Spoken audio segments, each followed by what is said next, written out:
सोनाली लग्नानंतर 4 वर्षांनी आपल्या माहेरी परतते.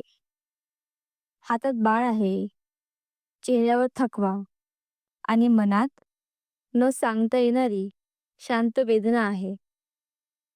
घराचा दरवाजा उघडताच आई धावत येते. "अगं सोनू, तू आलीस? किती दिवस झाले ग?" सोनाली आईच्या मिठीत शिरते आणि तिच्या डोळ्यांतून थेंब गळतात. "आई, इथे आले की वाटतं अजूनही मी तुझी लहान मुलगीच आहे." सोनालीचं लग्न मोठ्या थाटामाटात झालं होतं. पण सासरी गेल्यानंतर हळूहळू जबाबदाऱ्यांनी तिला गिळलं. सकाळपासून रात्रीपर्यंत काम, नवऱ्याची उदासीनता आणि स्वप्न जे थोडं थोडं मावळत गेलं. तिला नेहमी आईचा आवाज आठवायचा. "थकलीस तर थोडा वेळ स्वतःसाठी ठेव ग." पण आता ते फक्त आठवणीत होतं. आई तिच्या आवडत्या चहाचा कप देते. वडील हळूच तिच्या बाळाला उचलतात, हसतात आणि म्हणतात, "माझ्या लेकीचा पोरगा पण तसाच हट्टी आहे."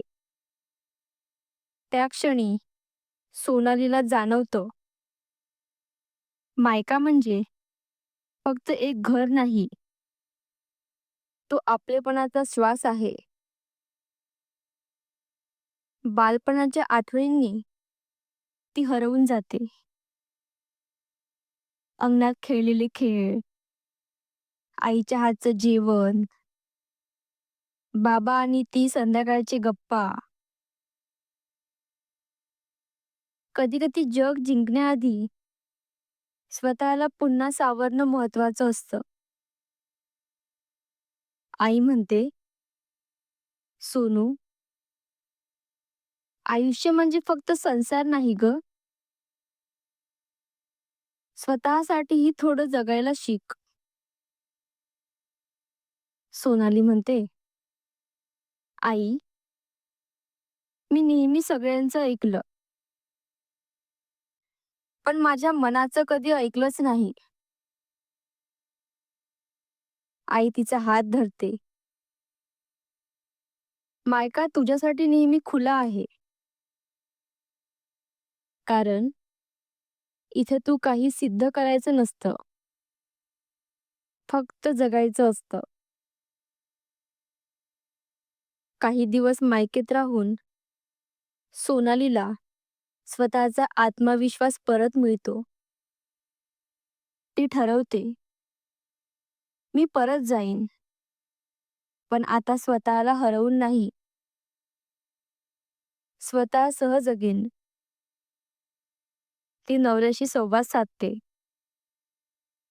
आपलं मन उघडते. हळूहळू दोघांमध्ये समजूतदारी वाढते. मायकेच्या आधाराने ती पुन्हा आत्मविश्वासाने उभी राहते.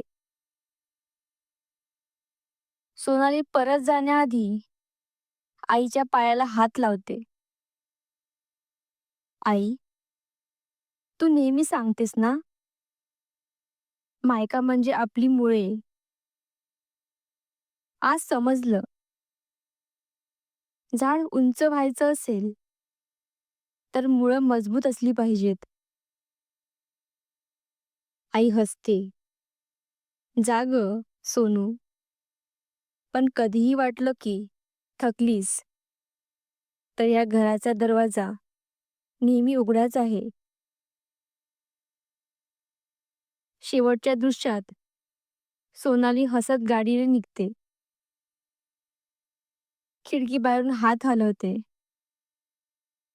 आई वडील हात हलवत निरोप देतात. मायका, जिथे मुलगी पुन्हा स्वतःला शोधते आणि जग पुन्हा सुंदर वाटायला लागतं. मायका म्हणजे फक्त घर नाही, ती जागा जिथं मुलगी पुन्हा स्वतःला ओळखते, जिथं तिला कोणाची पत्नी किंवा आई नव्हे, फक्त बेटी म्हणून प्रेम मिळतं. धन्यवाद.